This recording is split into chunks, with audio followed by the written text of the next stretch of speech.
Era una vez, en lo alto de una colina cubierta de árboles y envuelta en neblina matinal, se alzaba un castillo que dominaba la Ciudad de México, Chapultepec. Sus muros blancos y torres vigilaban desde el cielo como si fueran guardianes de la patria. Dentro de ese lugar sagrado se encontraba el colegio militar, un refugio de jóvenes soñadores que se preparaban para defender su nación. El sonido de los tambores, las órdenes enérgicas de los instructores y el brillo de las espadas creaban una sinfonía de disciplina y esperanza. Era 1847, un año en el que el país temblaba ante la sombra de la guerra, y los rumores de una invasión extranjera recorrían las calles, las plazas y los hogares. Sin embargo, dentro de los muros de Chapultepec, los jóvenes seguían creyendo que la valentía y el honor podían detener cualquier enemigo. Entre ellos destacaba un cadete de mirada profunda y espíritu noble, Juan Escutia. No era el más fuerte ni el más experimentado, pero en sus ojos ardía una convicción que nadie podía apagar. Había dejado atrás a su familia en Tepic para servir a México, y cada amanecer le recordaba la promesa que había hecho, entregar su vida, si era necesario, por la bandera tricolor. Juan caminaba por los pasillos del castillo con paso firme, saludando a sus compañeros, sintiendo el orgullo de portar el uniforme verde que representaba el futuro de la nación. A su alrededor, la vida del colegio transcurría con un ritmo que combinaba la juventud con la disciplina militar. Los cadetes se levantaban antes del sol, formaban en el patio y escuchaban el toque de corneta que marcaba el inicio del día. Las botas resonaban sobre las piedras, los fusiles brillaban bajo la luz dorada del amanecer y las voces de los oficiales retumbaban en los muros. Entre risas y cansancio, los jóvenes soñaban con convertirse en héroes, sin imaginar que el destino les daría esa oportunidad más pronto de lo que esperaban. Juan tenía un pequeño grupo de amigos inseparables: Agustín Melgar, Vicente Suárez, Fernando Montes de Oca, Francisco Márquez y Juan de la Barrera. Cada uno tenía su propio carácter, pero todos compartían la misma fe en la patria. Agustín era apasionado y valiente, siempre el primero en lanzarse a los ejercicios más duros. Vicente, el más serio, solía corregirlos cuando se distraían, repitiendo que un soldado no debía jamás bajar la guardia. Fernando era callado, observador, pero con una mente brillante para la estrategia. Francisco, el más joven, apenas un niño, aún conservaba la inocencia que la guerra pronto arrebataría. Y Juan de la Barrera, mayor que todos, era un ejemplo de liderazgo, respetado tanto por los cadetes como por los oficiales. Cada tarde, cuando el sol caía sobre los jardines del castillo, los 6 amigos se reunían en un rincón del patio para hablar de sus sueños. Algunos querían llegar a ser generales, otros simplemente anhelaban ver a México libre de enemigos y traiciones. A veces hablaban de sus familias, de sus pueblos lejanos, de los olores del campo, de los rostros que extrañaban. Pero siempre, al final de cada conversación, sus miradas se dirigían hacia la bandera que ondeaba sobre la torre principal, recordándoles el juramento que habían hecho el primer día que cruzaron esas puertas: servir hasta el último aliento. Las noches en Chapultepec eran tranquilas, y el sonido del viento entre los árboles del bosque acompañaba los pensamientos de los cadetes. Juan solía mirar al cielo estrellado desde su litera, imaginando las batallas que algún día tendría que librar. En su corazón no había miedo, solo una mezcla de nervios y esperanza. Había escuchado rumores sobre la guerra contra los Estados Unidos, sobre las derrotas en el norte y los pueblos saqueados, pero nunca pensó que el conflicto llegaría hasta las puertas del castillo. Chapultepec parecía invencible, un lugar apartado de la tragedia. Sin embargo, la historia tenía otros planes. En los próximos días, ese castillo dejaría de ser una escuela para convertirse en el último bastión de honor de una nación herida. Y aquellos 6 jóvenes, que hasta entonces solo habían conocido el eco de los entrenamientos, pronto escucharían el rugido real de la guerra. Cada día en Chapultepec comenzaba con el toque agudo de la corneta, que rompía el silencio de la madrugada. Los cadetes despertaban casi al mismo tiempo, y en cuestión de minutos el dormitorio se llenaba de movimientos rápidos, de voces que se entrelazaban con el sonido metálico de las hebillas ajustándose, de las botas golpeando el suelo y de los suspiros de quienes apenas habían dormido unas horas. Juan Escutia se levantaba con el mismo gesto sereno de siempre. Su cama estaba perfectamente doblada, su uniforme impecable y su mirada firme. La rutina era una mezcla de disciplina y orgullo, un ciclo que forjaba el espíritu tanto como el cuerpo. Después del aseo y la formación, venía el desayuno, servido en silencio en el comedor del colegio. Los jóvenes comían pan, frijoles y café, intercambiando miradas cómplices y sonrisas rápidas. En una de las mesas del fondo, Juan se sentaba junto a sus amigos, compartiendo historias y bromas mientras el sol comenzaba a filtrarse por las ventanas. Aquellos momentos, aunque breves, eran los más humanos del día. Melgar solía reír fuerte, con una energía contagiosa que levantaba el ánimo de todos. Francisco Márquez, el más pequeño, siempre escuchaba con atención, admirando a sus compañeros mayores como si fueran leyendas vivas. Luego venían las horas de estudio. En las aulas, los instructores enseñaban matemáticas, historia y tácticas militares. Los mapas colgaban de las paredes, mostrando las fronteras del país y los territorios que los Estados Unidos codiciaban. Muchos de los jóvenes no comprendían completamente las implicaciones de esa amenaza, pero sentían una tensión en el aire. Se hablaba de batallas perdidas en el norte, de soldados mexicanos que regresaban derrotados y de pueblos enteros arrasados. Aunque el colegio parecía un refugio seguro, los rumores de la guerra comenzaban a filtrarse entre las conversaciones.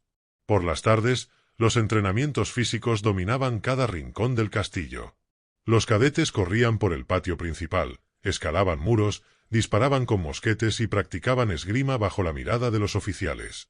El sudor se mezclaba con la tierra y el eco de los pasos retumbaba en el suelo empedrado. Juan Escutia se destacaba por su precisión con el fusil, mientras Agustín Melgar era admirado por su valentía y resistencia. Fernando Montes de Oca observaba los movimientos de los demás con la calma de quien aprende rápido, mientras Vicente Suárez mantenía siempre la formación, sin permitir que el cansancio lo venciera. A veces, durante los descansos, los jóvenes se recostaban bajo los árboles del bosque, mirando el cielo azul que se extendía sobre Chapultepec. En esos momentos, la guerra parecía una sombra lejana. Juan solía escribir en un pequeño cuaderno que guardaba en el bolsillo interior de su chaqueta. Nadie sabía exactamente qué escribía, pero se decía que eran cartas para su madre. Tal vez también escribía sus pensamientos, sus miedos y sus promesas, porque en su rostro se notaba una mezcla de serenidad y tristeza que no compartía con nadie. Por la noche, después del último toque de queda, el castillo se sumía en un silencio absoluto. Solo se escuchaban los pasos de los guardias y el susurro del viento moviendo las ramas. Los jóvenes hablaban en voz baja, a veces riendo, a veces soñando con el futuro. Juan de la Barrera, que tenía el rango de teniente, les contaba historias de los héroes de la independencia, recordando que México había nacido de la lucha y el sacrificio. Francisco Márquez lo escuchaba con ojos brillantes, y decía que algún día también él sería un héroe.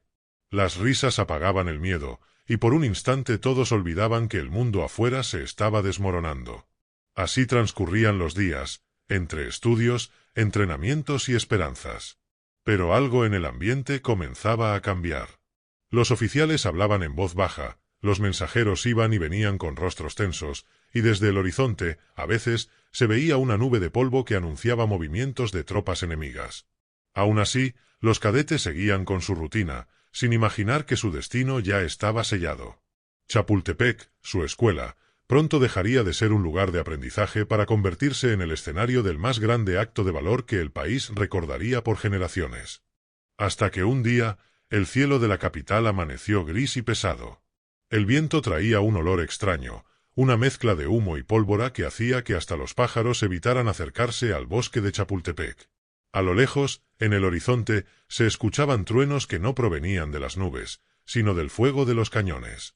La guerra, que hasta entonces era solo un rumor distante, había llegado finalmente a las puertas del castillo. Los cadetes fueron despertados antes del amanecer por las campanas y el sonido urgente de los oficiales. El general Nicolás Bravo, comandante del colegio militar, reunió a todos en el patio principal. Su voz era firme, pero sus ojos delataban la gravedad del momento.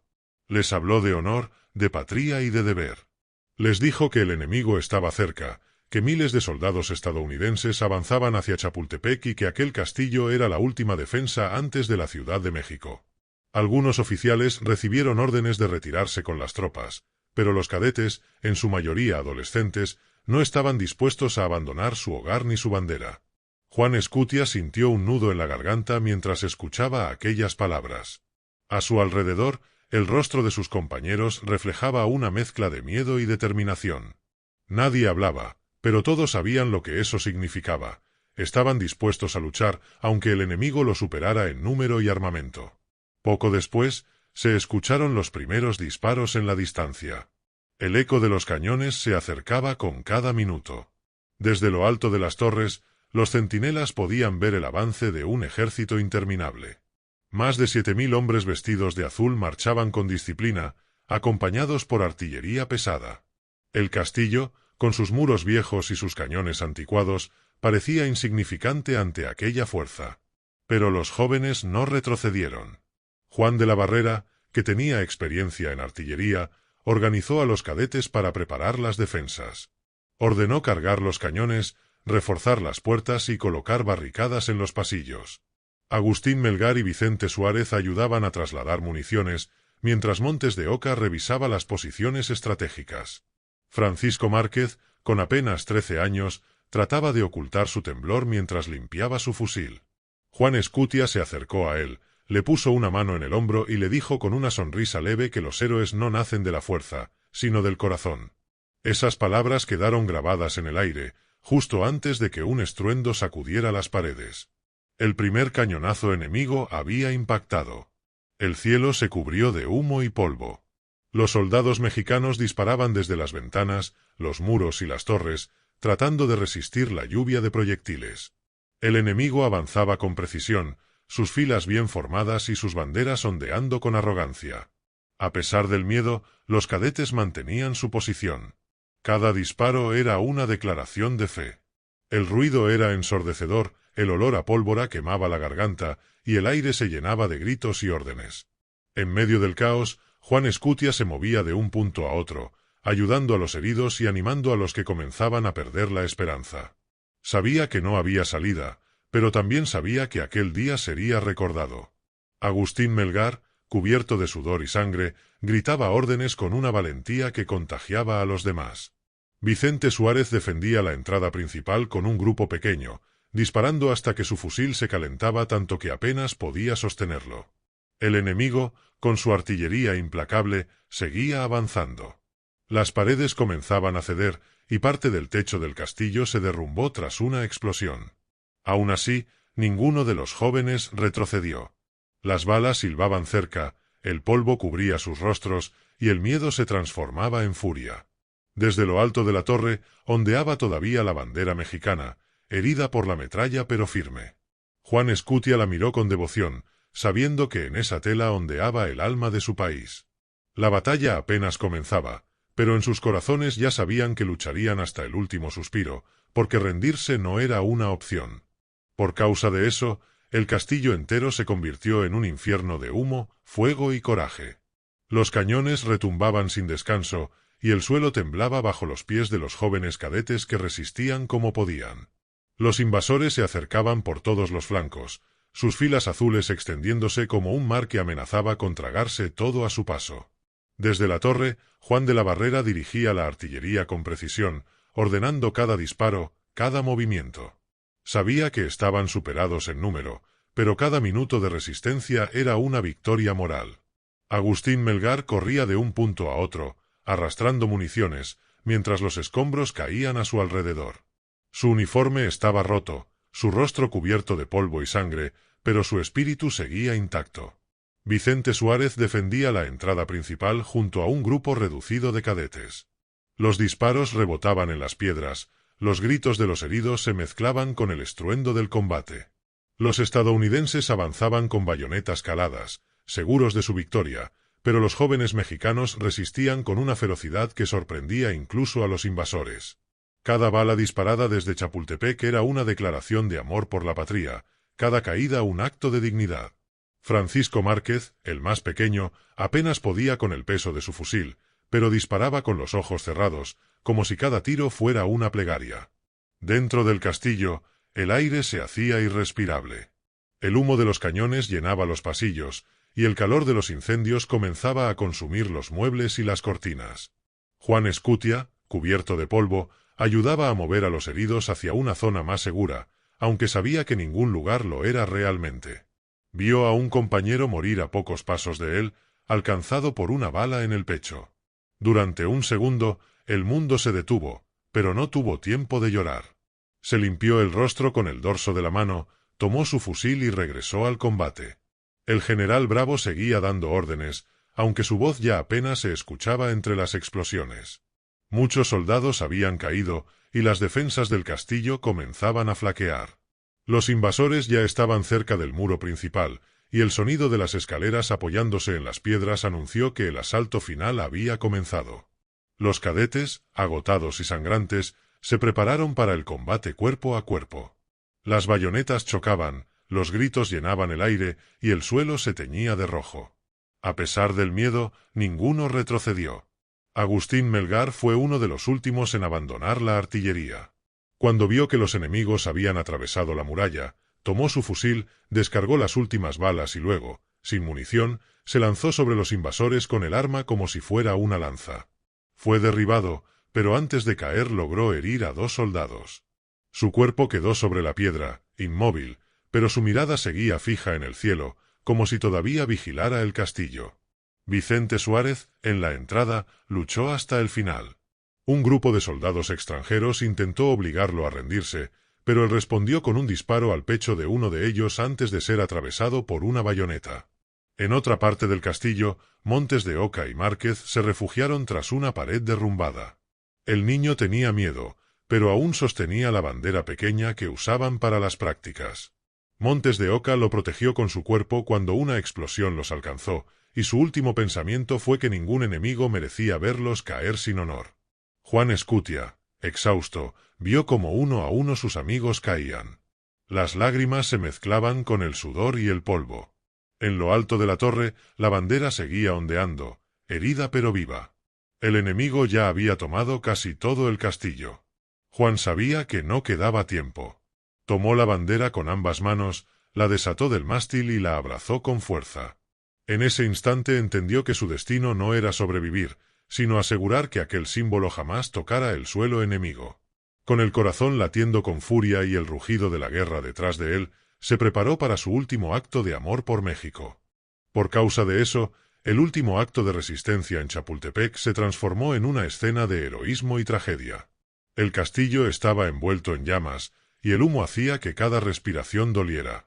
El aire estaba cargado de polvo, pólvora y sangre. Los pocos cadetes que aún quedaban en pie continuaban luchando entre los escombros, rodeados por cientos de enemigos. Los gritos de los heridos se confundían con los disparos y el estruendo de los cañones. Juan Escutia, sosteniendo la bandera tricolor contra su pecho, subió los escalones de piedra que llevaban al punto más alto de la muralla. A cada paso sentía el peso de sus compañeros caídos, pero también la fuerza de todos ellos empujándolo hacia adelante. Desde allí arriba, podía ver cómo el enemigo se extendía como una mancha azul que cubría todo el bosque de Chapultepec. Los cañones estadounidenses no cesaban, disparando sin piedad contra los restos del castillo. Juan sabía que la batalla estaba perdida, pero en su mente había una sola idea: el enemigo no debía apoderarse de la bandera de México. A su alrededor, los últimos defensores seguían cayendo. Montes de Oca y Márquez yacían inmóviles, Suárez y Melgar habían muerto peleando, y de la Barrera había sido alcanzado mientras defendía la artillería. El ruido era ensordecedor, y el cielo, ennegrecido por el humo, parecía llorar cenizas. Juan respiró con dificultad. La pólvora le quemaba los pulmones, y la sangre le corría por el brazo. Sin embargo, su mirada estaba fija en la bandera. La tela ondeaba débilmente, rasgada por los disparos, pero seguía siendo el alma del castillo. Recordó las palabras del general Bravo, los juramentos en el patio, las risas de sus amigos, las noches mirando las estrellas y soñando con un México libre. Todo eso se concentró en su corazón en un instante de absoluta claridad. Abajo, un grupo de soldados enemigos comenzó a subir por las escaleras. Gritaban órdenes en inglés, disparaban hacia donde podían, sin detenerse. Juan miró hacia ellos, apretó los dientes y se envolvió en la bandera con ambas manos. Sus ojos se llenaron de lágrimas, pero no de miedo, sino de orgullo.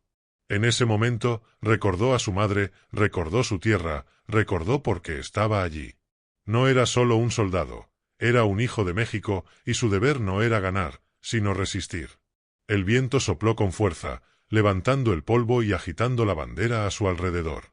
Detrás de él, el castillo ardía como una antorcha, y los gritos del combate se volvían más cercanos. Juan dio un paso hacia el borde de la muralla, miró hacia el abismo que se extendía al pie del cerro y murmuró una oración. Luego, sin dudar, se lanzó al vacío envuelto en los colores de su patria. El tiempo pareció detenerse. El cuerpo de Juan cayó lentamente, mientras la bandera ondeaba a su alrededor como si el mismo cielo la sostuviera.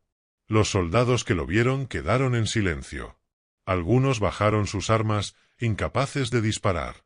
Cuando su cuerpo tocó el suelo, la bandera cubrió su rostro.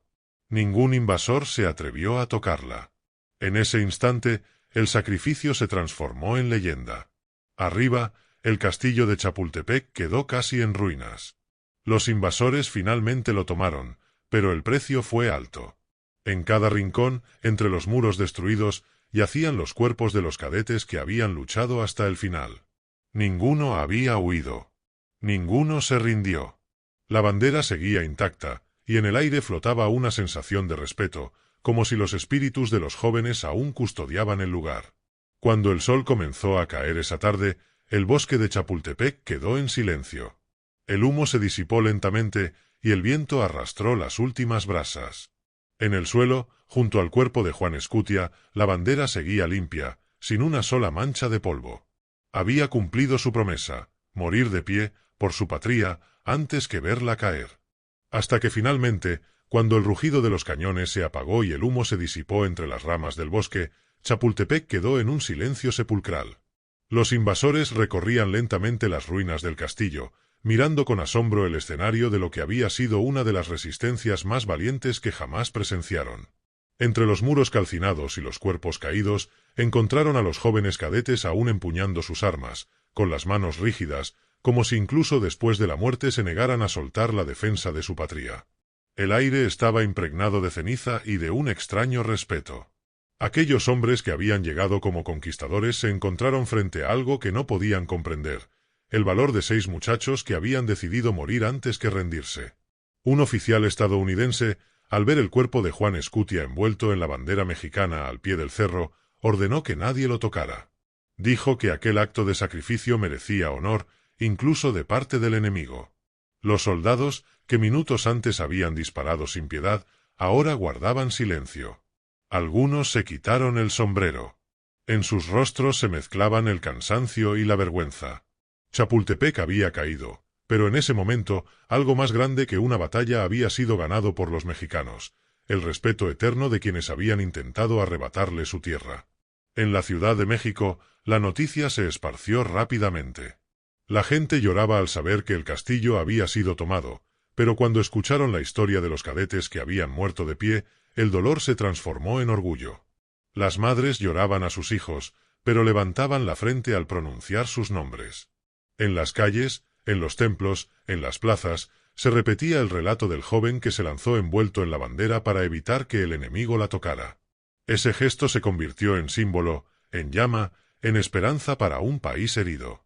Días después, cuando las tropas estadounidenses ocuparon la capital, los mexicanos no veían en ellos solo invasores, sino testigos del sacrificio de Chapultepec.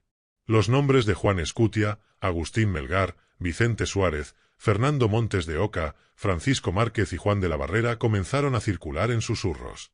Nadie los olvidó. Sus cuerpos fueron enterrados con honor, y sus historias contadas una y otra vez por los sobrevivientes del colegio militar. El general Bravo, derrotado pero no humillado, dijo al ser liberado que esos jóvenes habían salvado el alma del ejército mexicano. Con el tiempo, el castillo fue reconstruido. Las heridas de la guerra sanaron lentamente, pero el eco de aquella batalla quedó grabado en sus muros. Cada piedra parecía recordar los pasos de los cadetes, sus voces, su juramento. Los árboles del bosque crecieron altos y silenciosos, como guardianes eternos de los que dieron su vida por la patria. Cada año, cuando el viento soplaba desde el poniente, los habitantes decían que podían escuchar el toque lejano de una corneta y los gritos de los muchachos defendiendo el honor de México. Décadas más tarde, el país se transformó, pero el recuerdo de los niños héroes siguió vivo. En las escuelas, los maestros contaban su historia a los niños con lágrimas en los ojos. En el ejército, los soldados juraban bajo la misma bandera que Juan Escutia había protegido con su vida. Y cada 13 de septiembre, miles de mexicanos subían la colina de Chapultepec para rendir homenaje a los 6 cadetes que convirtieron la derrota en gloria. En la cima, donde una vez se escucharon los cañones, ahora se alzan estatuas blancas que los representan eternos, firmes, vigilando la ciudad que juraron defender. El viento sopla entre las columnas del monumento y hace ondear suavemente las banderas. Algunos dicen que, en las noches tranquilas, aún puede verse una figura envuelta en los colores de México mirando hacia el horizonte. Tal vez sea el espíritu de Juan Escutia, recordándole al mundo que hay batallas que se pierden con armas, pero se ganan con honor y que aquellos que mueren por su patria nunca mueren del todo.